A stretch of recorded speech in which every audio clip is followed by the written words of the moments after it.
10 মাস 10 দিন মায়ের গর্ভে দিছে খাই, রক্ত মাংস খাইয়া মায়ের মবে আইলাম ভাই।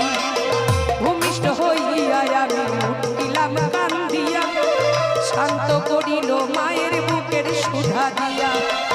সন্তান প্রসব কালে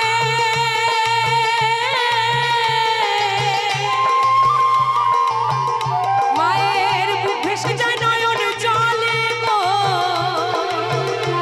ও মা সন্তানের নিয়া বুকে ভোলে প্রসবে যন্ত্রণা। তাই না মা? ওই 10 মাস 10 দিনের ব্যথা যন্ত্রণা, খেতে না পারা, কত মা খেতে পারে না, হাত পা ফুলে যায়। কত মা সন্তান ভূমিষ্ঠ করতে গিয়ে নিজের জীবনটাই দিয়ে দেয়।